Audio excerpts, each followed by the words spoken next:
هل شعرت يوما وكأن هناك صخرة جاثمة على صدرك؟ ذلك السعال الذي يمزق حلقك في 3 فجرا ليس مجرد برد عابر، بل هو صرخة استغاثة. رئتاك تغرقان حرفيا في سائل لزج يمنع عنك الحياة، وأدوية السعال التقليدية غالبا ما تخدع دماغك ليتجاهل المشكلة بدلا من حلها. لكن ماذا لو أخبرتك أن الحل لإذابة هذا الإسمنت الطبيعي موجود داخل مطبخك الآن؟ التهاب الشعب الهوائية هو معركة خفية تدور داخل قفصك الصدري، حيث تتحول الممرات الهوائية إلى ساحة حرب ممتلئة بالمخاط والالتهاب.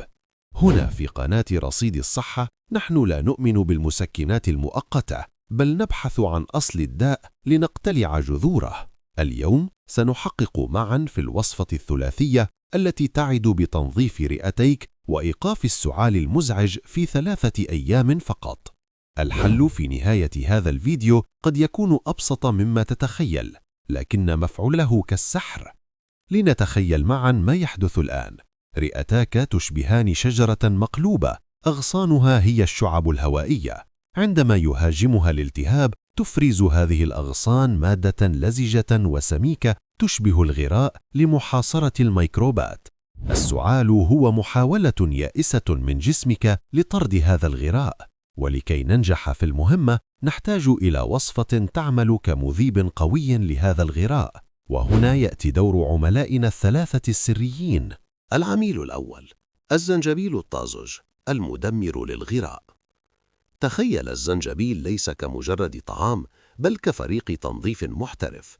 يحتوي الزنجبيل على مركبات جينجيرول التي تعمل كأداة حادة لتقطيع روابط المخاط السميكة. عندما يدخل الزنجبيل جسمك هو لا يهدئ السعال فحسب، بل يهاجم التكتلات المخاطية في الرئة ويجعلها سائلة وسهلة الطرد.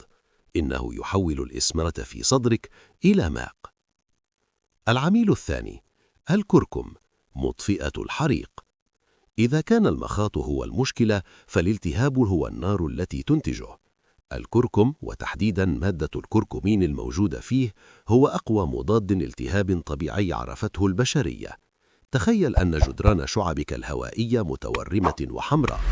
الكركم يعمل تماما مثل كمادات الثلج التي تطفئ هذا الحريق، مما يوسع مجرى التنفس ويسمح للهواء بالدخول مجددا بعمق وهدوء. العميل الثالث: العسل والليمون الدرع الحامي. بعد التنظيف وإطفاء الحريق نحتاج لترميم المكان.